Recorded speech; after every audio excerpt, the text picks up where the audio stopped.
مولا صلی وسلم دائما ابدا علی حبیبی کا خیر الخلق کلہم والحبیب الذی ترجى شفاعته لكل حول من الاحوال مقتحم یا ربی بالمصطفى بلغ مقاصدنا واغفر لنا ما مضى واسع الکرم یا اکرم الخلق مالی من الوذ به سواک عند حلول الحادث الامم ثم الرضا عن ابی بکر وعن عمر وعن علی وعن عثمان ذی الکرم مولا صلی وسلم دائما ابدا علی حبیبی کا خیر الخلق کلہم۔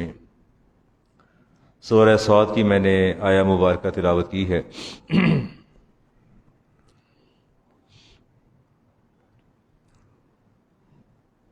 انا جعلنا کا خلیفۃ فی الارض، اللہ فرماتے ہیں کہ ہم نے آپ کو زمین پر خلیفہ مقرر کیا۔ فاحکم بین الناس بالحق، بس آپ لوگوں کے مابین حق کے ساتھ فیصلہ کریں۔ انصر صاحب دیکھیے گا مائک ذرا۔ ولا تتبع الہوا، اور اپنی خواہشات کی پیروی ہرگز نہ کیجیے گا۔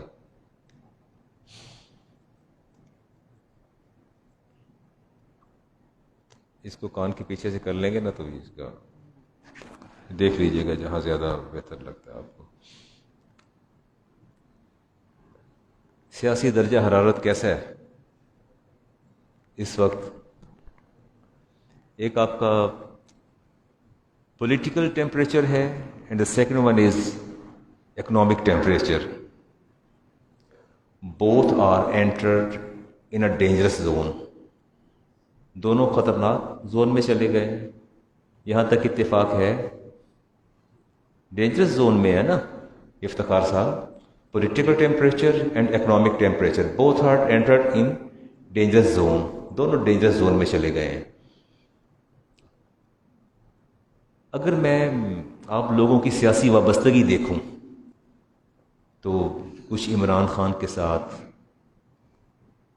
کچھ نواز شریف صاحب، عمران خان صاحب، کچھ فضل الرحمان صاحب کے ساتھ ڈفرینٹ ایفیلیشنز ہیں، ایسے۔ لیکن میرا آج آپ سے ایک سوال ہے، اپنے پولیٹیکل لیڈرز کو اپریشیٹ کرتے، ان کی پالیسیز کو انڈورس کرتے، ان کی حمایت کرتے، آپ کے پاس کیا پیمانہ ہے؟ وہ کون سا پیمانہ جو آپ نے رکھا ہوا ہے اپنے پاس کہ جس پر آپ کہتے ہیں جی یہ بالکل پورا اتر رہا ہے؟ اچھا آپ بتا دیجئے کہ وہ کون سی یارڈ سٹک ہونی چاہیے، کون سا پیمانہ جس پر آپ پرکھ سکیں ان کی پالیسیز کو، ان کی سکلز کو، ان کی لیڈرشپ کو؟ کوئی ہے پیمانہ آپ کے پاس؟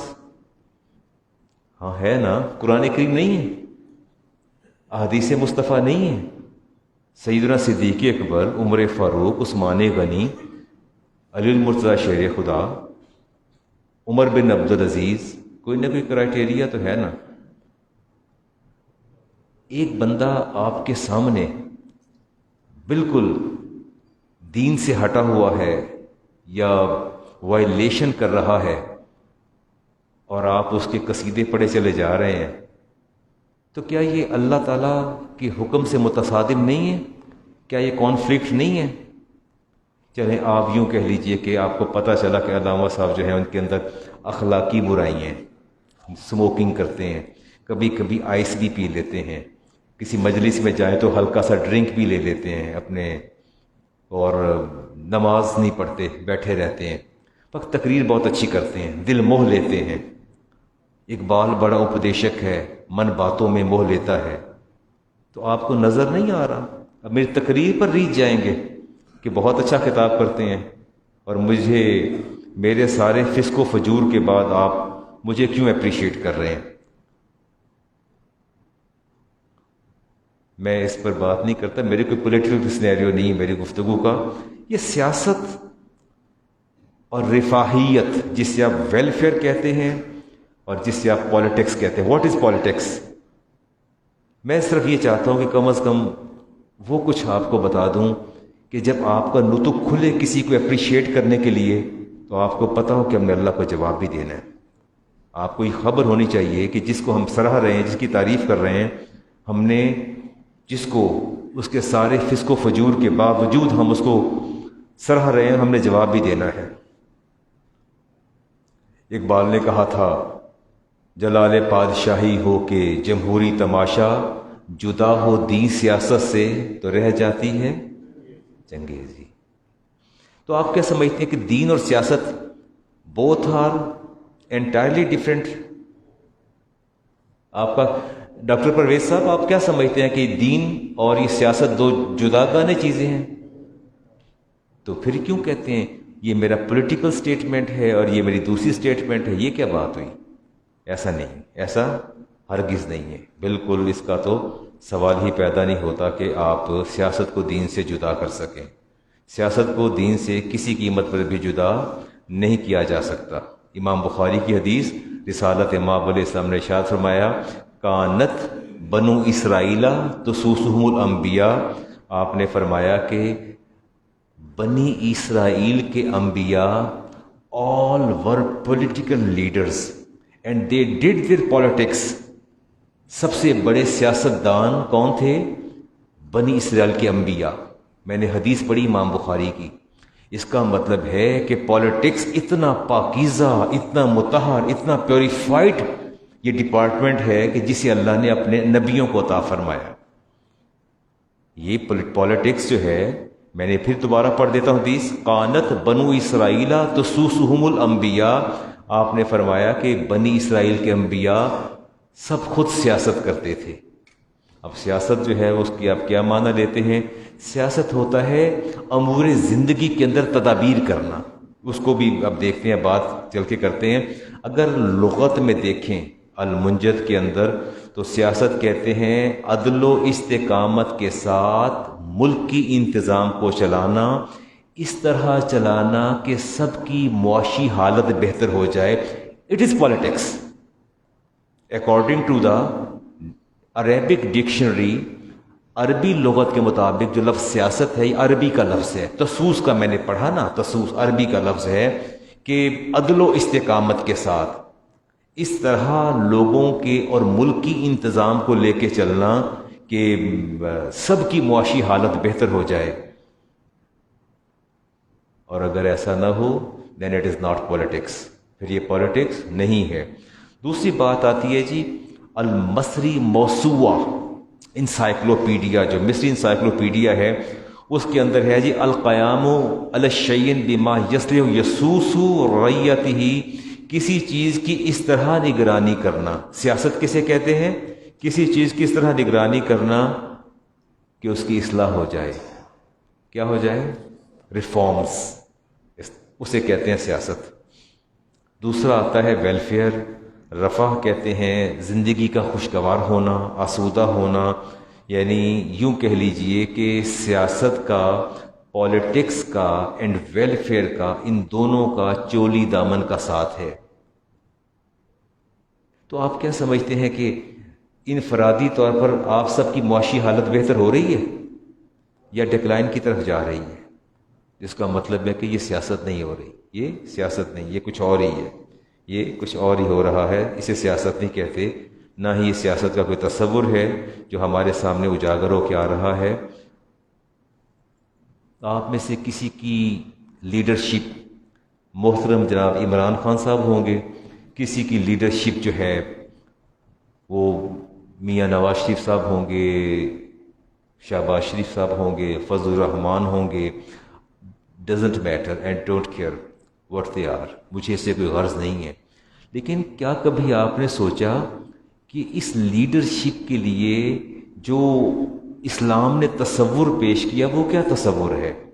بس مجھے آپ کے ذہنوں میں ایک کنسیپٹ کلیئر کرنا ہے کہ اسلام لیڈرشپ کسے کہتا ہے۔ ٹھیک ہے، اگر تو آج میری قرآنی آیات اور احادیث آپ کا ابہام دور کر دیں اور آپ کو پتہ چل جائے کہ لیڈر ہم نے کہنا کسے ہے، لیڈرشپ کی کوالٹیز کیا ہیں، سکلز کیا ہیں، تو اچھا قائد کہتے ہیں جی وہ حاکم کو کہتے ہیں، یا وہ شخص جو اندھے کی لاٹھی پکڑ کے اس کو منزل تک پہنچا دیتا ہے، اسے قائد کہتے ہیں، راہ راست کو لگا دیتا ہے۔ کلکم رائن وکلکم مسئول عن رعیتہ وہو مسئول عن رعیتہ، آپ نے فرمایا کہ تم میں سے ہر ایک نگہبان ہے اور اس سے اس کی رعیت کے بارے میں سوال کیا جائے گا. تو آپ یہ بتائیے کہ آپ کے نگہبان اس وقت کون ہیں آپ کے؟ اچھا، یہ چھوٹے لیول پہ کیا ہوتا ہے؟ یہ ممبر جو ہوتے ہیں، یہ چھوٹی سی لوکیلٹی کے ممبر کیا کہتے ہیں اسے؟ کونسلر کہتے ہیں؟ نہیں نہیں، وہ تو ممبر آف پروونشل اسمبلی تو اوپر چلا جاتا ہے نا، اس سے نیچے کونسلر ہوتے ہیں اور ناظم کو ناظم کہتے ہیں میرا خیال ہے. تو جس کے ذمہ یہ ہوتا ہے کہ یہ اسٹریٹس کے اندر لائٹس اور یہ چھوٹے چھوٹے کام جو ہوتے ہیں آپ کی لوکیلٹی، کونسلر کہتے ہیں میرا خیال ہے اسے. وہ کونسلر، اور کونسلر کے بعد پھر میرا خیال کو ناظم آ جاتا ہے لاہور کا، اور اس کے بعد چیئرمین یا میونسپل کمیٹی کے، اس کے بعد اس سے فردر اگر آپ پروسیس کرتے چلے جائیں تو اس کے بعد آپ کا ممبر آف پروونشل اسمبلی ہے، دین ممبر آف نیشنل اسمبلی. ایسا ہی ہے کوئی میرا خیال ہے، چین آف کمانڈ ان کی ایسی ہے کوئی، مجھے اتنا اس کے بارے میں علم نہیں ہے. بہرطور مجھے صرف اتنا علم ہے کہ میرے محبوب نبی نے ارشاد فرمایا کلکم رائن و مسئول عن رعیتہ، تم میں سے جو نگہبان ہیں ان سے ان کی رعیت کے بارے میں سوال کیا جائے گا. تو ہم پہلے ہماری ذمہ داری عائد ہوتی ہے ہمارے کونسلر پر، پھر چیئرمین پہ، چیئرمین کے بعد آپ کے ناظم جو ہیں ایڈمنسٹریٹر ہیں جو، اس کے بعد پھر ممبر آف پروونشل اسمبلی، وہ ذمہ دار ہیں اور they are answerable before Allah almighty. آپ کیا سمجھتے ہیں کہ آپ کے یہ جو حاکم ہیں، جو مناصب اور عہدوں پر بیٹھے ہیں، یہ آپ کی تکالیف کی بابت اللہ کی بارگاہ میں جواب دہ ہیں؟ بات کیجئے، کھل کے بات کیجئے. یہاں کوئی خفیہ ایجنسی کے لوگ نہیں بیٹھے جو آپ کو پکڑ کے لے جائیں گے. ہیں نگہبان اور یہ اللہ کی بارگاہ میں جواب دہ ہیں. کیسے پتہ چلا؟ کہ یہ مولانا ابھی تو آپ نے پڑھا ہے وَكُلُّكُمْ مَسْئُولٌ عَنْ رَعِيَّتِهِ، یہ نگران جو آپ پر مقرر ہوئے ہیں، یہ ناظم، میں احادیث پڑھتا ہوں، ابھی قرآنی آیات پڑھتا ہوں، they are answerable before Allah Almighty for your welfare، آپ کی بھلائی کے لیے سارے کے سارے جو ہیں اللہ کی بارگاہ میں جواب دہ ہیں. رسالت امام علیہ السلام نے ارشاد فرمایا کہ لا دین لمن لا امانت لہ، جس نے امانت کی پاسداری نہیں کی اس کا کوئی دین نہیں ہے، ایمان نہیں. ولا دین لمن لا عہد لہ، اور جو وعدہ پورا نہیں کرتا اس کا دین کوئی نہیں ہے. تو یہ کیا لیڈرز آپ سے وعدہ کرتے ہیں، کوئی وعدے کرتے ہیں کہ ہم یہ کر دیں گے، وہ کر دیں گے، وہ کر دیں گے، وہ کر دیں گے؟ نہیں کرتے وعدے. تو اگر وعدہ پورا نہ کرے تو کیا ہوتا ہے؟ امام بخاری کی حدیث میں کیا آ رہا ہے؟ اور اگر انہیں امانت سونپی جاتی ہے کہ یہ آپ کو 1 کروڑ روپیہ دیا جا رہا ہے، یہ لوکیلٹی کی سڑکیں ساری آپ کی پراپر ٹھیک ہونی چاہیے، تو اگر وہ نہیں ہوتی تو گویا امانت میں خیانت ہوئی. تو لا ایمان لمن لا امانت لہ، اگر امانت میں خیانت ہوئی تو ایمان گیا، اور اگر بدعہدی ہوئی تو دین بھی گیا. رسول کریم علیہ السلام نے ارشاد فرمایا کہ بنی اسرائیل کی سب سے بنیادی غلطی کیا تھی؟ بنی اسرائیل کی سب سے بنیادی غلطی کیا تھی؟ آپ نے فرمایا کہ انہوں نے ذمہ داری کے مناصب پر، قومی سرداری کے مرتبے پر، پوزیشن آف ٹرسٹ پہ انہوں نے کیا کیا؟ انہوں نے کم ظرف، خسیس اور کمینے لوگوں کو لا کے بٹھا دیا. بنی اسرائیل کی بربادی کی وجہ کیا؟ اسلام کیا بتاتا ہے؟ انہوں نے جو پوزیشن آف ٹرسٹ تھی، جو مناصب اور عہدے تھے، جو ذمہ داری کے تھے، انہوں نے وہاں لا کے نااہلوں کے سپرد کر دیے، اور جب برے لوگوں کی قیادت آئی تو انہوں نے پوری قوم کو برباد کر کے عذاب میں مبتلا کر دیا.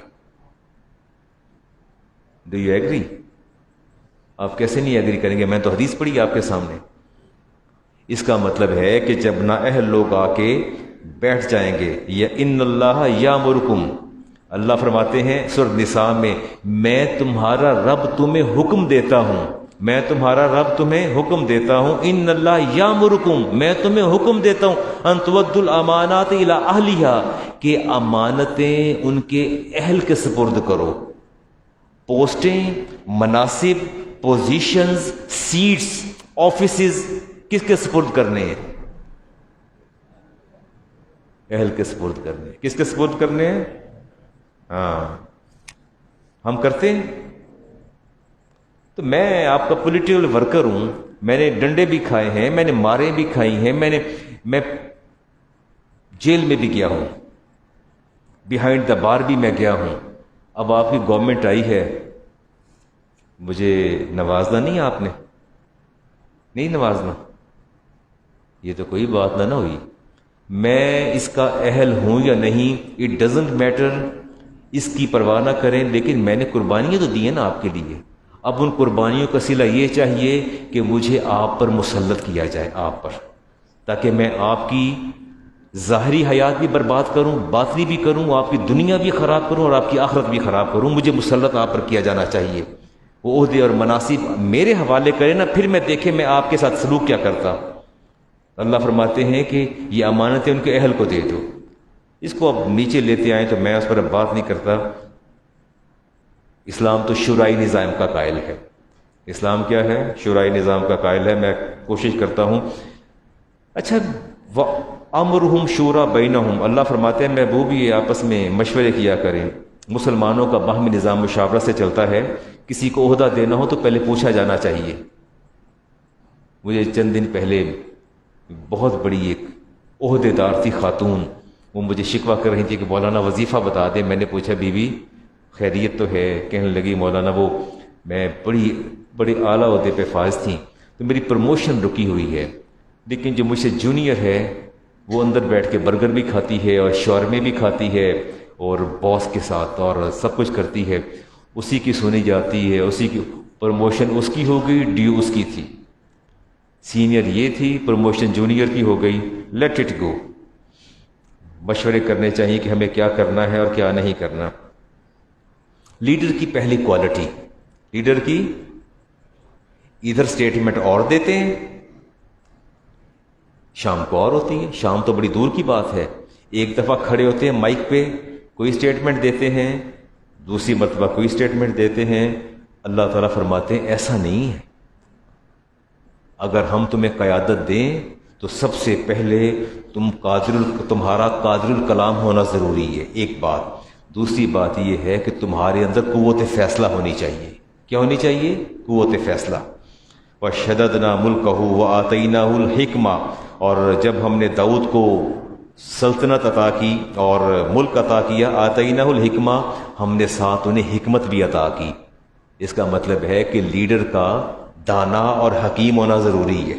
لیڈر کا, اللہ فرماتے ہیں میں نے داؤد کو بادشاہی دی ہے, سلطنت دی ہے, حکومت دی ہے, ٹھیک ہے, انہیں میں نے ہیڈ آف دی اسٹیٹ بنا دیا, لیکن جب بنایا تو ساتھ ہی میں نے کیا دے دیا؟ حکمت اور دانائی دے دی.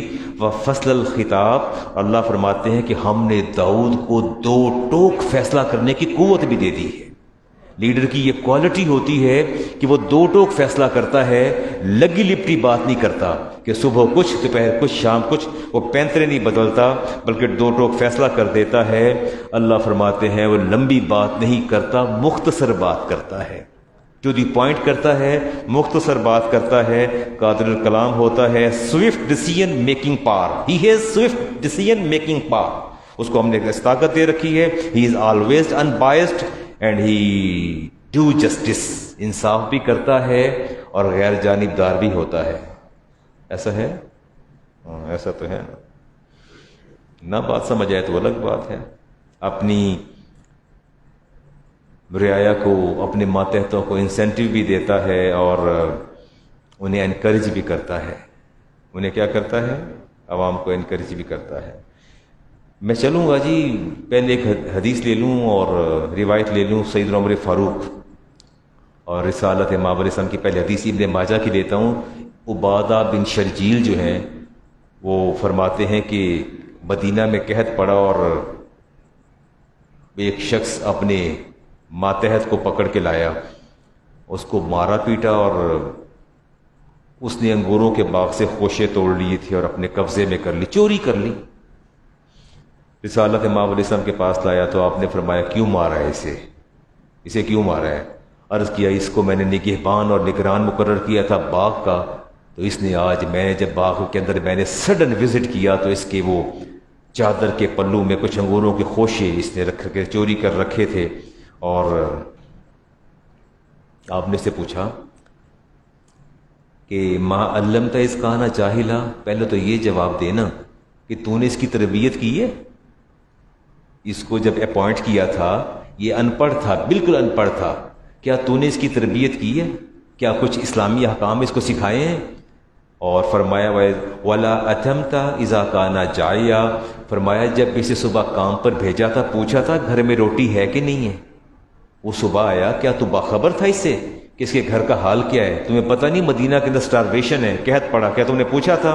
بھوکا تھا تو کھانا نہیں کھلایا، ان پڑھ تھا تربیت نہیں کی، اور فرمایا کہ پھر تو اس کو مارتا ہے، اسے چھینتا ہے۔ فَأَمَرَهُ فَرَدَّ عَلَيَّ ثَوْبِي، وہ کہتے ہیں کہ ہم نے دیکھا رسالت مآب علیہ السلام نے اس باغ کے مالک سے چادر کو چھین لیا، فرمایا یہ لے اپنی پکڑ چادر، اور جو انگوروں کے خوشے ہیں یہ بھی تیرے ہیں، خود بھی کھا اور گھر والوں کو بھی کھلا۔ فرمایا ظالم یہ نہیں، چور یہ نہیں، ظالم تم ہو، ظالم تم ہو، تمہیں کیوں خبر نہ ہوئی اپنے ماتحت کی؟ کیوں تمہیں اپنے سب آرڈیٹ کی پتہ نہ چلا؟ فرمایا جاؤ فآتانی وسق او نصف وسق من طعام، اور حکم دیا کہ اسے آدھا وسق، 4 kg کا وسق ہوتا ہے یا ایک وسق، فرمایا 4.5 kg کا، فرمایا کہ اس کو دیجیے، وہ بھی مجھے دیا۔ سیدنا عمر فاروق امام ابو یوسف لکھتے ہیں کہ ایسے چکر لگا رہے تھے تو بائیں ہاتھ سے بندہ کھا رہا تھا، بائیں ہاتھ سے، فرمایا یا عبداللہ کل بیمینک، عبداللہ بائیں ہاتھ سے نہیں کھاتے، دائیں ہاتھ سے کھاتے ہیں، غلط ہے بائیں ہاتھ سے کھانا۔ تو کہتا ہے انہا مشغولتن، کا امیر المومنین میرا دائیں ہاتھ ذرا مصروف ہے تھوڑا سا۔ آپ چلے گئے آگے، پھر آ کے پوچھا، فرمایا پھر بائیں ہاتھ سے کھا رہے ہو؟ یا عبداللہ کل بیمینک، عبداللہ دائیں ہاتھ سے کھاؤ۔ کہتا ہے انہا مشغولتن، یہ مصروف ہے۔ فرمایا معاش شاکلو ماذا، کیا مصروف ہے تیرا ہاتھ؟ تجھے شرم نہیں آتی؟ تیرے میرے نبی کا فرمان ہے کہ جب بھی کھانا کھاؤ دائیں ہاتھ سے کھاؤ، تو بائیں ہاتھ سے کھاتا ہے۔ ہاں آپ نے اس کی چادر کو پکڑ کے زور سے جھٹکا تو دیکھا تو اس کا دائیں ہاتھ نہیں تھا۔ فرمایا قال فقتیت یوم موتا، تو فرمایا اس میں بات یہ ہوئی کہ جب جنگ موتا ہوئی تھی تو میرا یہ دائیں ہاتھ کام آ گیا تھا، اس جنگ کے اندر چلا گیا تھا۔ ففازع عمر بالکل لرز کے رہ گئے اور اس کے ساتھ بیٹھ گئے۔ پوچھتے ہیں ما یعمل الثیاب کا، تیرے کپڑے کون دھوتا ہے؟ یہ تیرے کپڑے کون دھوتا ہے؟ تیرا دائیں ہاتھ نہیں ہے۔ من یدہن الراس کا، تیرے سر پر تیل کون لگاتا ہے؟ من یقوم علیک، تیری دیگر ضروریات کون پوری کرتا ہے؟ سوال کرتے جا رہے تھے۔ ثم امر له بجاریۃ، آپ نے گھر ملازمہ کو حکم دیا اور فرمایا کہ جو گھر کے اندر راشن ہے اسے اکٹھا کرو۔ اکٹھا کرنے کے بعد آپ نے خود نکیل پکڑی، سواری کی اور اس کے گھر چھوڑ کے آئے۔ پیغام یہ دیا کہ حکمرانی کے نشے کے اندر ہی نہ صرف سرشار رہو، دیکھ لو کہ رعایا کا حال کیا ہو رہا ہے، اس کو بھی تو دیکھو نا، رعایا جا کہاں رہی ہے۔ میں آگے حدیث پڑھتا ہوں جی جا کے۔ رسالت امام علیہ السلام نے ارشاد فرمایا کہ تم میں سے کسی کو نگہبان یا پولیٹیکل آفس دے دیا جائے، وہ یہ ذہن میں رکھے اگر اس کے تقاضے پورے نہیں کرتا تو اللہ اس پر جنت حرام کر دیتا ہے۔ کیا کر دیتا ہے؟ چلیں جی آگے دیکھتے ہیں۔ مائیکل ہیملٹن جو ہے، جو انتظامی امور کا ماہر سمجھا جاتا ہے، امریکن رائٹر ہے، وہ بات کہتا ہے بڑی زبردست بات۔ وہ علی المرتضیٰ شیر خدا کے ایک اپوائنٹڈ گورنر تھے، مالک بن اشتر، ان کا ایک مکتوب تھا، لیٹر تھا جو آپ نے لکھا اپنے گورنر کو، اور وہ مائیکل ہیملٹن کہتا ہے کہ تاریخ عالم کا سب سے زیادہ منصفانہ مکتوب شیر خدا کا تھا، تاریخ انسانیت کا، تاریخ عالم کا۔ مائیکل ہیملٹن کہتا ہے سب سے زیادہ جو ہے عادلانہ اور منصفانہ مکتوب یہ تھا 656 ہجری کو جب آپ نے مصر کا گورنر بنایا۔ کہتا تھا کیلف علی بن ابی طالب is considered the fairest governor who appeared during human history after the Prophet Muhammad peace be upon him۔ کہتے ہیں کہ رسول کریم علیہ السلام کے بعد جو سب سے زیادہ fairest according to the Michael Hamilton, وہ کہتا ہے سب سے زیادہ فیئرسٹ جو پالیسی تھی وہ علی المرتضیٰ شیر خدا کی تھی۔ وہ جوئش کے بارے میں، کرسچینٹی کے بارے میں کہتا ہے urging them to treat people who were not Muslims. کہتے ہیں اتنی زبردست وہ شخصیت تھے کہ نان مسلمس کے بارے میں بھی انہوں نے چیریٹی کی بات کی، بینیفیشنس کی بات کی، اور conforming the necessities of on equal basis, ان کے اندر جو چیریٹی کرنی ہے اور وہ خط کے کچھ میں تھوڑے سے پوائنٹس آپ کو بتا دوں تاکہ آپ کے من کو بھی، یہ جو اچھل اچھل کے نعرے لگا لگا کے بھاگ رہے ہوتے ہیں نا اور تعریفیں کر رہے ہوتے ہیں سارے آپ لوگ، کم از کم آج کے بعد اپنے آپ کو کول ڈاؤن رکھیے گا اور لیول پہ رہیے گا. اللہ نے بھی پوچھنا ہے. ابھی تک تو آپ بچے ہوئے ہیں نا، ابھی تک آپ کو پتہ نہیں. آج جب میں بول رہا ہوں نا، آج کے بعد اگر آپ نے اچھل اچھل کے نعرے لگا کے تعریفیں کی نا تو اللہ نے پوچھنا ہے کہ میں نے جو معیار اور پیمانہ مقرر کیا، کیا تو نے اس پیمانے کو جانچا؟ اپنے پولیٹیکل لیڈر کو اپریشیٹ کرنے سے پہلے کیا تو نے جانا کہ تیرا رب کچھ کہہ رہا ہے اور تو کچھ کہہ رہا ہے، اور اپنے رب کے احکامات سے کانفلکٹ تھا تیرا؟ اب آپ کو جواب دینا ہوگا. آئیے جی، شیر خدا نے جو خط لکھا، آپ نے مالک بن اشتر کو لکھا، فرمایا کہ یاد رکھنا ریاست کے 3 بنیادی ستون ہیں. یہ میں 1500 سال پہلے کا لیٹر پڑھ رہا ہوں جو مالک بن اشتر کو لکھا علی المرتضی شیر خدا نے. فرمایا کسی بھی اسٹیٹ کے 3 میجر پلر ہوتے ہیں. آپ فرماتے ہیں پہلا عدلیہ. Do you agree? نہیں، سونا نہیں ہے، سونا نہیں ہے. فرمایا دوسرا فوج، آرمی، اور فرمایا تیسرا ایگزیکٹو. تیسرا کیا ہے؟ Do you agree? شیر خدا کی بات کر رہا ہوں. انا مدینہ العلم ولی بابوہا. فرمایا میں علم کا شہر ہوں اور علی اس کا دروازہ ہے. دروازہ نہیں کھلے گا تم پر علم کے عقدے بھی نہیں کھلیں گے. میں اس ذات کی بات کر رہا ہوں جو علم کے شہر کا دروازہ ہے. فرماتے ہیں مالک بن اشتر، یہ بات یاد رکھنا، ریاست کے 3 میجر پلرز ہوتے ہیں. سب سے پہلے جوڈیشری ہوتی ہے، اس کے بعد آرمی ہے، اس کے بعد ایگزیکٹو ہے. ایسا ہے؟ چلیں جی، مان لیے بات. آپ نے فرمایا 14 صدیاں پہلے طویل وقت گزر گیا تو آپ نے فرمایا کہ سب سے پہلے میں تمہیں نصیحت کرتا ہوں آرمی کے حوالے سے، اس کے انتخاب کے لیے آرمی آفیسر کے لیے کڑی ترین شرائط امپوز کر دینا، سخت ترین شرائط امپوز کرنا، تاکہ ان کو پولیٹکس کے اندر نہ آنے دینا، انہیں ایڈمنسٹریشن کے اندر نہ آنے دینا. یہ میں نہیں کہہ رہا، یہ لیٹر لکھا ہے، میں بتا رہا ہوں. خط آپ پڑھیے، آج بھی نکال کے پڑھیے. فرماتے ہیں کہ ان کی توجہ اور یکسوئی صرف جذبہ جہاد کی طرف رہنی چاہیے. Army is not allowed to interfere any political activity. یہ میں نہیں کہہ رہا.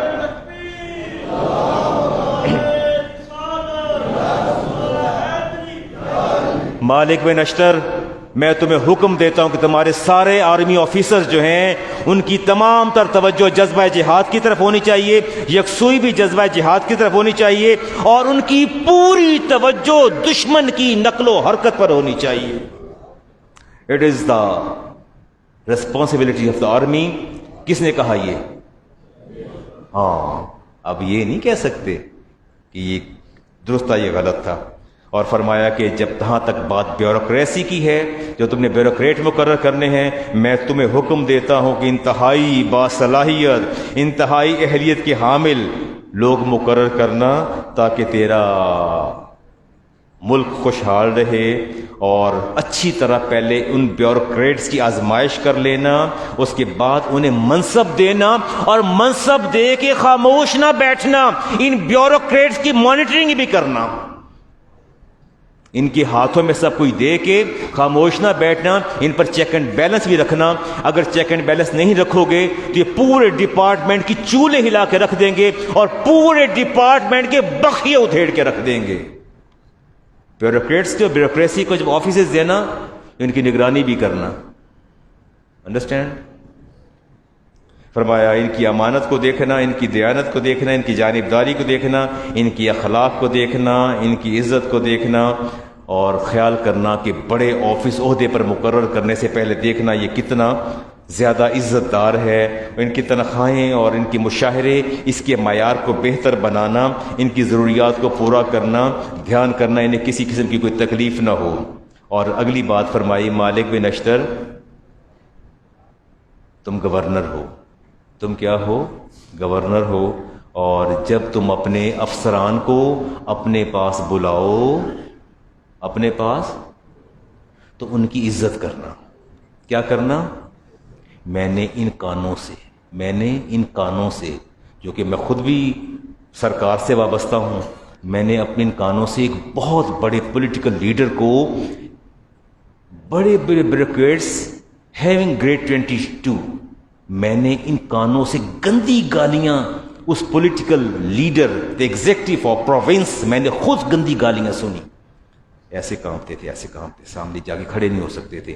شیر خدا نے کیا فرمایا کہ جب تم اپنے اپوائنٹڈ لوگوں کو بلاؤ تو یہ خیال کرنا کہ ان کی عزت کرنا، ان کو ذلیل نہ کرنا، ان کو کیا نہ کرنا، ذلیل نہ کرنا، تاکہ تمہاری طرف سے انہیں یکسوئی اور تحفظ کا احساس رہے. تم انہیں ذلیل و خوار کرو گے تو وہ کیا کریں گے؟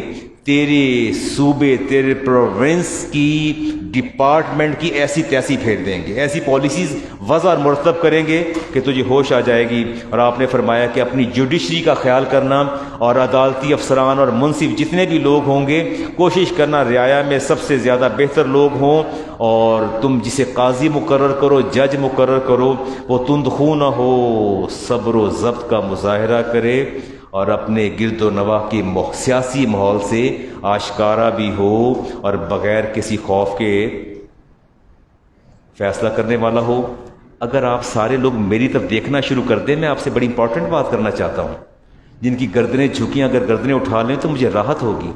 ویسے بھی حدیث پاک میں آتا ہے، رسالت ماء علیہ السلام نے ارشاد فرمایا کہ میری امت کے عالم کا چہرہ دیکھنا بالکل ایسے ہے جیسے میری زیارت کرنا، اس کے ساتھ مصافحہ کرنا ایسے ہے جیسے میرے ساتھ مصافحہ کرنا، اس سے معانقہ کرنا ایسا ہے جیسے میرے ساتھ معانقہ کرنا.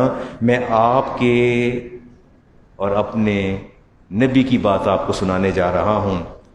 آپ نے فرمایا کہ علی المرتضیٰ شیر خدا فرماتے ہیں کہ جب تم منسٹر اپوائنٹ کرو، جب کیا اپوائنٹ کرو، آر یو الرٹ اویکنگ؟ فرمایا جب تم منسٹر اپوائنٹ کرو تو یہ خیال رہے کہ تمہارے منسٹر میں سب سے بدترین، the worst ministers are those، بدترین وزیر وہ ہوں گے جو تم سے پہلی حکومتوں میں بھی پیش رووں کے بھی وزیر رہ چکے ہوں گے. نہیں بات سمجھ میں آئی؟ ابھی میں نے کوئی بات کرنی ہے تو میں آلریڈی آن ایئر ہوں، میں بات نہیں کر سکتا، صرف مجھے تائید کر دی. ایسا ہے کیا آپ نے دیکھا کہ ایک منسٹر اس گورنمنٹ میں بھی منسٹر ہے، اگلی میں بھی منسٹر ہے، اگلی میں بھی منسٹر ہے؟ ایسا ہے؟ کرتے ہیں اتفاق. وہ کہتے ہیں، علی شیر خدا فرماتے ہیں کہ تمہارے سب سے ذلیل ترین اور بدترین منسٹر وہ ہوں گے جو تمہارے پیش رو حکمرانوں کے بھی وزیر رہے ہوں گے اور ان کے گناہوں میں بھی شریک رہے ہوں گے، ان کے گناہوں میں شریک رہے ہوں گے. اگرچہ تمہیں استعداد و صلاحیت ہو تو خدارا اشتر بن مالک، میں امیر المومنین علی المرتضیٰ تمہیں حکم دیتا ہوں انہیں کبھی ایز اے منسٹر سلیکٹ نہ کرنا. ٹھیک ہو گیا؟ اب آپ مجھے کیا کہیں گے؟ میں نے تو کوئی بات نہیں کی. فرمایا ایسے منسٹر جو ان کے ظلم میں بھی شریک رہے ہوں، ان کے گناہوں میں شریک رہے ہوں. United Nation, UN secretariat, the committee of human rights, اس کے secretary general of UN Kofi Annan نے کہا تھا the caliph Ali bin Abi Talib is considered the fairest governor who appeared during human history after the prophet peace be upon him. So we advise Arab.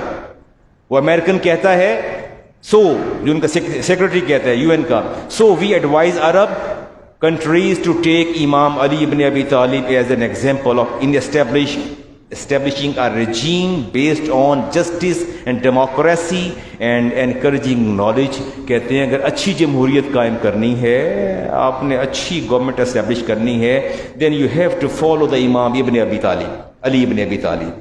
یہ بات کہہ رہے ہیں جی. میں چلیں اب آگے چلتا ہوں. بڑی کہیں گے مولانا تو بہت باتیں کرتے ہیں.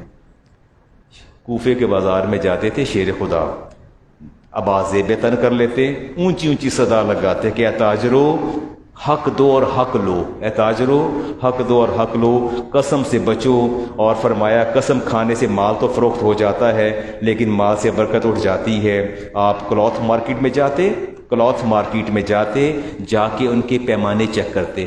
کپڑا کس سے ناپا جاتا ہے؟ گز سے، میٹر سے، یارڈ اسٹک، اس کو جا کے ناپتے تھے. اس کے بعد تشریف لے جاتے اور پھر آگے جا کے دیکھتے. مچھلی منڈی میں سے، فش مارکیٹ میں چلے جاتے، ان کے اوزان کو ناپتے، اس کو دیکھا کرتے تھے. کوفہ کے بازار میں ایک عورت رو رہی تھی. پوچھا کیوں رو رہی ہو، کیا مسئلہ ہے؟ کہتی امیر المومنین سودا لے کے گئی تھی، اس سے مالک میرے گھر والوں نے قبول نہیں کیا، مالک نے قبول نہیں کیا، میں خادمہ ہوں، ملازمہ ہوں، وہ کہتے ہیں واپس کر کے ہاں، یہ لیتا نہیں ہے، یہ لیتا نہیں ہے۔ آپ نے فرمایا اس کا سامان واپس لو، اس کا سامان واپس لو، اور فرمایا کہ دھیان کیا کرو، لوگوں کے لیے آسانیاں پیدا کیا کرو، اور بازار کا مسئلہ آ گیا جی، اور جو لوگوں نے نا اپنی وہ ریڑیاں اور لگانے کے لیے اپنی جگہ اسپیشل مختص کر رکھی، اسپیسیفائی کر رکھی تھی، ایتھے میری ریڑھی لگنی ہے، ایتھے میرا ٹھیلا لگنا ہے، میری جگہ ہے، میری جگہ۔ شیر خدا بازار میں نکل گئے، پتہ چلا تو جناب وہاں کانفلکٹ ہے، جھگڑا ہے۔ پوچھا کیا مسئلہ کیا ہے؟ کہتے ہیں جی یہ میری جگہ تھی۔ تو آپ نے فرمایا کہ یہ بازار جو ہیں یہ مسجد کے حکم میں آتے ہیں، جو ڈویژن اللہ نے مسجد کے اندر کر رکھی ہے مسلمانوں کے بازار میں، جہاں ریڑیاں اور چھابڑیاں یہ خوانچہ فروچا کے بیٹھتے ہیں، ان کی حالت بالکل ویسی ہے جیسے خانہ خدا کی، جو مسجد میں پہلے آتا ہے اگلی صف پر بیٹھ جاتا ہے، جو بعد میں آتا ہے فرمایا جو پہلے آئے گا وہ پہلی جگہ پر اپنا خوانچہ لگا لے گا، جو بعد میں آئے گا بعد میں لگاتا چلا جائے گا، بعد میں لگاتا چلا جائے گا، دیکھتی چلے جائیں گے بات۔ کوئی دیکھتا ہوں جی بات آپ سے اور کر سکوں۔ ربیع بن زیاد کہتے ہیں کہ میں عمر فاروق کے ساتھ کھانا کھا رہا تھا، کھانا کھاتے کھاتے میں نے آہستہ سے کہا کہ آپ امیر المومنین ہیں، یہ کیا کھا رہے ہیں؟ کہ ہے بات کرنے والی۔ اچھا آپ کیا سمجھتے ہیں حکمرانوں کے کھانے کیسے ہوتے ہیں؟ Have you ever seen? کبھی موقع ملا ہے؟ مجھے بے شمار دفعہ موقع ملا کھانے کا، مجھے چیزوں کے نام ہی نہیں آتے، مجھے پتہ نہیں چلتا یہ رکھا کیا ہوا ہے، میں تو خاموشی سے ایک آدھ چیز دیکھ کے سائڈ پہ ہو جاتا ہوں، مجھے پتہ نہیں کیا کیا رکھا ہوا ہے۔ ایسی ایسی ڈشز ہوتی ہیں کہ ماورائے عقل جاتی ہیں، ماورائے عقل جاتی ہیں۔ تو انہوں نے عمر فاروق سے عرض کیا، ربیع بن زیاد نے کہ امیر المومنین کھانا تو بہتر کھا لیں، 22 لاکھ مربع میل پر حکمرانی کرتے ہیں، کھانا تو اپنا بہتر کریں۔ رفع عمر جریدۃ ما فضرب بها راسه، عمر فاروق نے درہ پکڑا اور زور سے اس کے سر پہ مارا ربیع بن زیاد کے۔ فرمایا کیا کہا مجھے تم نے؟ یہ بات کرنے والی ہے، بعد میں معذرت کی، اما واللہ اراک اردت بها، فرمایا خدا کی قسم میں نے اس لیے مارا ہے کہ میں تیری بھلائی کا ارادہ کر رہا ہوں۔ هل تدری ما مثلی و مثل هؤلاء، فرمایا تم جانتے ہو ہماری مثال کیسے ہے؟ ہماری مثال کیسے ہے؟ فرمایا ہماری مثال اور اس قوم کی مثال بالکل ایسے ہے، be attentive, listen to me carefully, listen to me carefully, I am addressing to you. آپ میری اور تمہاری مثال ایسے ہے، یعنی حکمران کی مثال اور اس کی رعایا کی مثال ایسے ہے جیسے چند لوگ سفر پر روانہ ہوں اور اس کے بعد سارے کلیکشن کر کے ایک کو اپنا امیر مقرر کر لیں کہ 500 درہم آپ کے پاس ہے، سب نے دیا، 10 لوگ تھے، 5000 کتنا بن گیا؟ 5000 بن گیا۔ اسے کہا یہ 5000 آپ کے پاس ہے، اس سے آپ نے خرچ کرنا ہے، اپنے اوپر بھی ہمارے اوپر بھی۔ تو آپ نے فرمایا ربیع بن زیاد آپ مجھے یہ بتائیے، فدفعوا فقالوا انفق علینا، وہ کہتے ہیں یہ ہمارا پیسہ ہے، یہ ہم پر خرچ کرنا ہے، ہم آپ کو پیسہ دے رہے ہیں، ہم پر خرچ کرنا ہے۔ هل يحل ان يستاثر بشيء يستاثر بشيء، کیا میرے لیے حلال ہے کہ اس پیسے سے میں سارا کچھ اپنا ہی کر لوں، اپنا بنا لوں، ان کو محروم کر دوں؟ کیا ایسا ممکن ہے کہ جس ایک کو مقرر کیا گیا ہے وہ سارا اپنی ذات پہ خرچ کر لے اور ان پر خرچ نہ کرے؟ اچھا کیا ایسا ممکن ہے کہ کوئی آپ میں سے بول پڑے کہ میں کیا کہنا چاہتا ہوں، مجھ سے نہ بلوائیے میں کیا کہنا چاہتا ہوں؟ کوئی ہے بولنے والا؟ میں کیا کہنا چاہتا ہوں؟ یہ حدیث پاک میں نے پڑھی ہے، تھوڑا اس سے آگے بڑھ جائیے۔ یہ آپ جو ٹیکس دیتے ہیں، یہ ٹیکس نہیں دیتے آپ لوگ، پیسہ آپ کا ہے، آپ کا پیسہ ہے، عوام کا پیسہ ہے، آپ نے سب جمع کر کے دیا، اس سے ہمارے ملک کی ویلفیئر کو دیکھیے اور ہمارے پیسے سے سب کو آن ایکول سٹیٹس، سب کے ساتھ سب پر پیسہ خرچ کیجئے۔ عمر فاروق نے مثال دی کہ میری مثال امیر المومنین کی اور رعایا کی مثال ایسے ہے کہ سب نے سب پیسہ جمع کر کے میرے حوالے کر دیا کہ اب ہم پر ہی خرچ کیجئے۔ کس پہ خرچ کیجئے؟ تو فرمایا کیا یہ میرے لیے جائز ہے، حلال ہے؟ تو سارا میں اپنا محل بھی بنا لوں، اپنی ساری آسائشیں پوری کر لوں اور عوام کو بھوکا چھوڑ دوں؟ فرمایا یہ میرے لیے جائز ہے؟ نہیں جائز۔ چلے اس پر بات نہیں کرتے، زیادہ بات نہیں کرتے۔ رسالت ماب، اچھا جی میں عربی عبارات چھوڑ رہا ہوں اور پڑھتا چلا جا رہا ہوں جی۔ پہلی حدیث میں دے رہا ہوں امام بخاری اور مسلم کی، اچھا یہ کیسا لگتا ہے عہدے طلب کرنا؟ کتنی اسٹرگل ہوتی ہے ایم پی اور ایم این اے بننے کے لیے اور پرائم منسٹر بننے کے لیے. اچھا مجھے ایک بات تو مجھے ابھی بھی سمجھ نہیں آتی.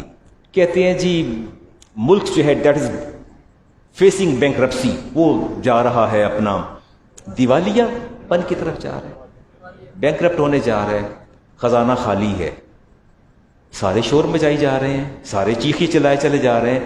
جب پتہ لگ گیا کہ ملک جو ہے وہ تباہی کے دہانے پہ کھڑا ہے تو آپ کس بات کی حکومت مانگ رہے ہیں؟ آپ کے پاس کون سی گیدڑ سنگھ ہے کہ آپ نے جاتے ساتھ اس کو درست کر لینا ہے؟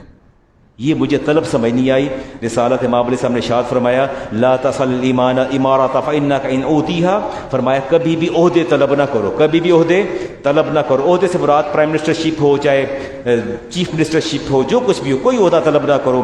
فرمایا حکومت اور سیادت کا کبھی طلب نہ کرنا. اگر خواہش کرو گے، طلب کرو گے، اللہ تمہیں ذلیل و رسوا کر دے گا.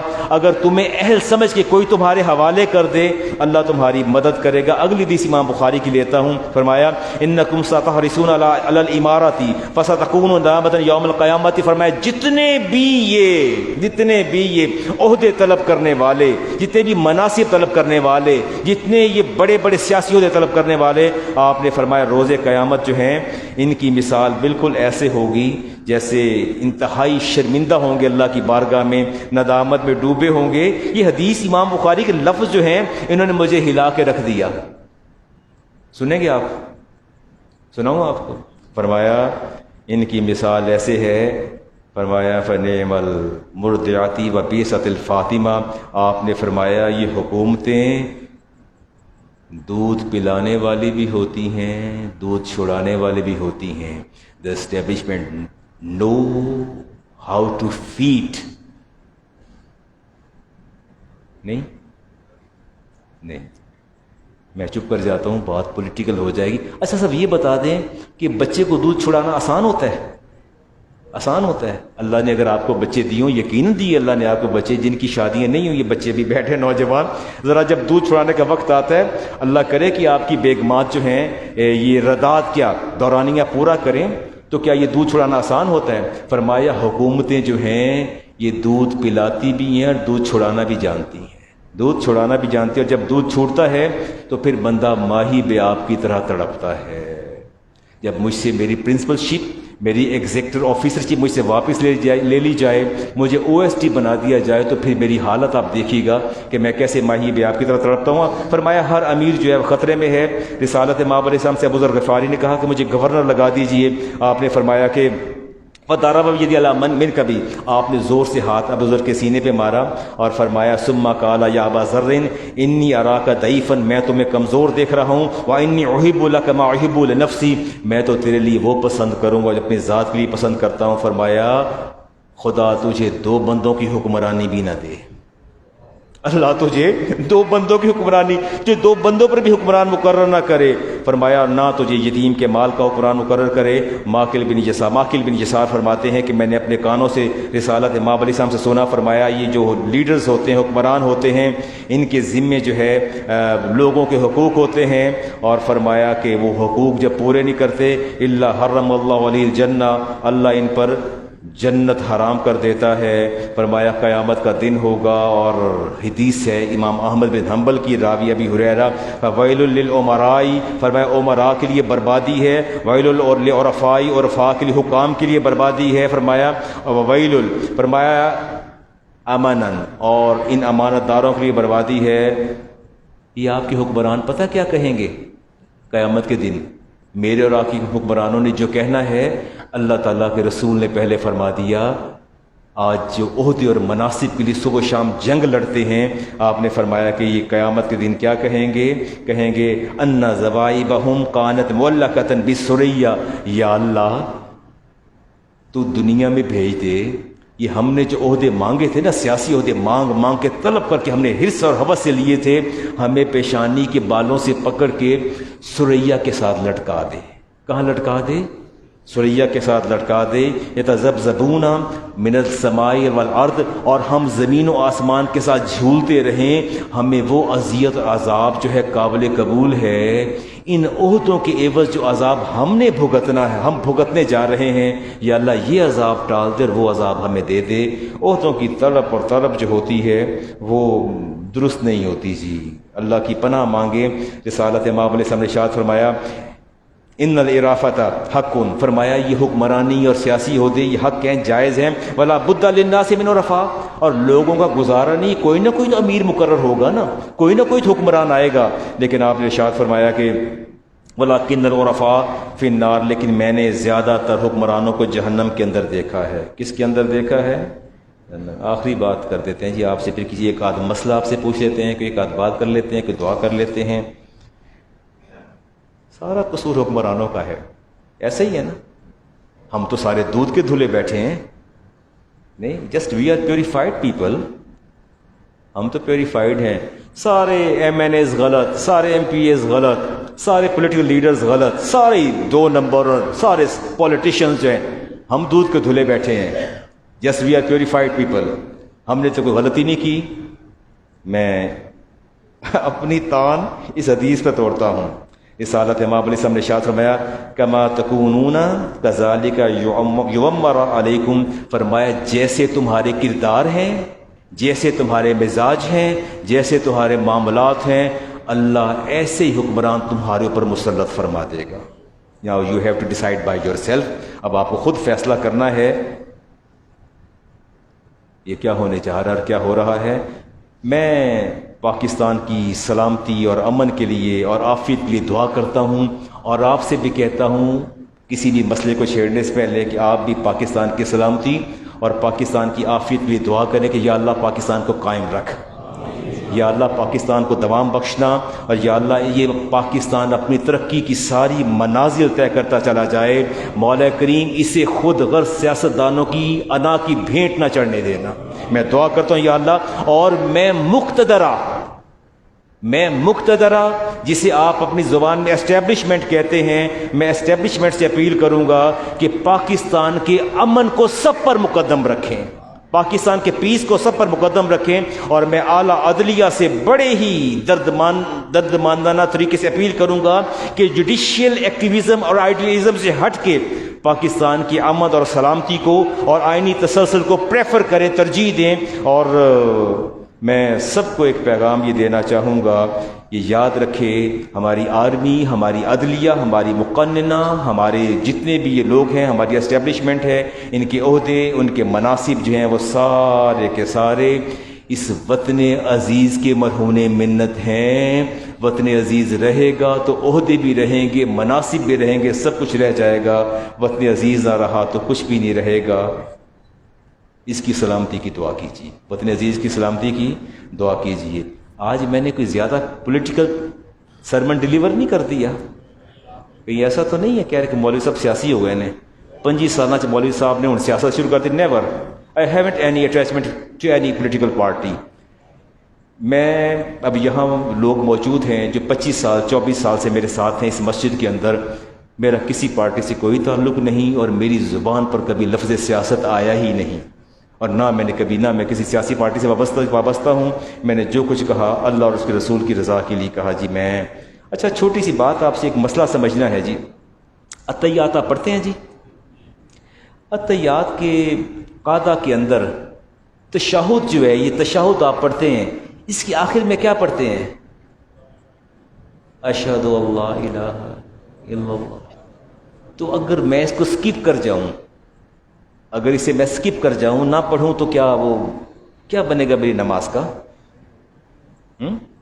کوئی ہے صورتحال کوئی دیکھ لیں تو کیا یہ ضروری ہے میں یہ التحیات للہ والصلوات والطیبات پورا پڑھ لیا، بٹ میں نے کلمہ سکپ کر دیا، اشہد اللہ الہ الا اللہ۔ امام صاحب کھڑے ہو گئے، میں بھی کھڑا ہو گیا ہوں، یا چلے چھوڑے، امام نہیں بھی کھڑا ہوا، میں نے کلمہ چھوڑ دیا ہے، نماز میری ہو جائے گی؟ نماز ہو جائے گی؟ میں نے کلمات تشہد چھوڑ دی ہیں، شہادت میں نے چھوڑ دی ہیں، یہ 2 گواہیاں دیتے ہیں آپ؟ 2 گواہیاں دیتے، اشہد اللہ الہ الا اللہ واشہد محمد، 2 گواہیاں دیتے ہیں۔ اگر میں 2 گواہیاں چھوڑ دوں اور سوئچ کر جاؤں اللہم صلی علی سیدنا، تو یہ سوئچ کر جاؤں، نماز میری ہو جائے گی؟ یہ واجب ہے، یہ کیا ہے؟ یہ واجب ہے، اور واجب جب ترک ہو جائے تو کیا ہوتا ہے؟ سجدہ صاحب کرنا پڑتا ہے. اور اگر میں نے سجدہ صاحب بھی نہیں کیا تو نماز دوبارہ لوٹانی پڑے گی. اچھا میں نے صرف اتنا چھوڑ دیا ہے، میں نے اشہد اللہ الہ اشہد چھوڑ دیا ہے، لا الہ الا اللہ پڑھ دیا، ایک لفظ چھوڑا ہے میں نے، ایک لفظ اسکپ کیا ہے، بات بن جائے گی؟ نہیں بنے گی. تو گویا آپ مجھے یہ پیغام دینا چاہتے ہیں کہ ایک لفظ بھی اگر اس کا چھوٹ گیا تو واجب ترک ہو گیا، اور جب واجب ترک ہو جائے تو پھر سجدہ صاحب، اور سجدہ صاحب میں نے نہیں کیا تو پھر مجھے ایک کویسچن تھا جی، مجھ سے ایک بندے نے 2 لاکھ روپیہ لیا تھا سم ایئرز اگو اسے 2 لاکھ مجھ سے لیا اس نے، اور at the time of giving loan nothing was agreed between the 2 parties. کوئی ڈیسائیڈ نہیں ہوا تھا. 2 لاکھ میں نے لیا کوئی 8-7 سال پہلے. اب وقت یہ آ گیا، کویسچن کو میں کنورٹ کر رہا ہوں اپنی طرف، اس کو میں کر رہا ہوں. اب پیسے اس نے واپس مانگے ہیں مجھ سے، کہتا جی پیسے مجھے واپس دے دیں، ریٹرن کرنا ہے. When the time of return to money has arrived now he demands the rate of dollar. کہتا جی پیسے میرے واپس کر دو، but he wishes his money back in according to the dollar. کہتا جی مولوی صاحب 7-8 سال پہلے تسی 2 لاکھ لیا سی، ہن پیسے کرو میرے واپس بٹ ان ڈالرز. کہتے ہیں یہ پیسے کا جو ہے وہ ویلیو، پیسہ ڈی ویلیو ہوا تو کیا جائے، اس کو ڈالرز میں دیا جائے. یہ فنجیبل گڈس میں یہ پیسہ جو ہے فنجیبل گڈس کے اندر آتا ہے جی. یہ بات یاد رکھیے گا کہ جتنے پیسے لیے تھے نا 2 لاکھ، وہ 2 لاکھ اس کو واپس ملے گا. اٹس ویلیو انکریزنگ اور ڈیکریزنگ ڈزنٹ میٹر اور ناٹ ٹیکن انٹو اکاؤنٹ. یہ شمار نہیں ہوگی. یہ بڑا عجیب مسئلہ بنا ہے. پچھلے جمعے کو بھی کوئی، یہ اس سے گزشتہ جمعے کو بھی صاحب کہہ رہے تھے کہ جی میں نے انویسٹمنٹ کی ہے پاکستانی روپیز میں، اب وہ مانگ رہے ہیں، کہتے نہیں میں تو ریال کے اندر لوں گا، میں تو ریال میں لینے ہیں پیسے. تو بیچارہ رو رہا تھا، کہتا علامہ صاحب کیا جائے. تو یہ بات درست نہیں ہے. اور فنجیبل آئٹمس کے اندر جو پے بیک ہوگا وہ پے بیک آپ کا اسی کرنسی کے اندر ہوگا جس کرنسی میں آپ نے دیا ہے. اور ویسے بھی میں آپ کو بتاتا چلوں کہ اگر at a time of loan جب آپ بورو کرتے ہیں، رقم بورو کرتے ہیں، تو اسٹیپولیٹڈ نہیں کر سکتے، آپ کی ایسی کنڈیشن امپوز نہیں کر سکتے کسی دوسری کرنسی کے اندر. آپ اس کا تقاضا نہیں کر سکتے کہ یار اس کرنسی کے اندر جو ہے مجھے پے بیک کیا جائے. ایسا نہیں، اور شرعاً یہ جائز نہیں ہے، اور نہ شریعت اس کو ویلڈ کرتی ہے، اور نہ ہی آپ اس کو اپریشیٹ کریں گے. پیسہ جس کرنسی میں گیا اسی کرنسی کے اندر آئے گا. اللہ تبارک و تعالیٰ دین سمجھنے کی توفیق عطا فرمائے. ہنگامی صورتحال ہے، سنتے ادا فرما لیجیے.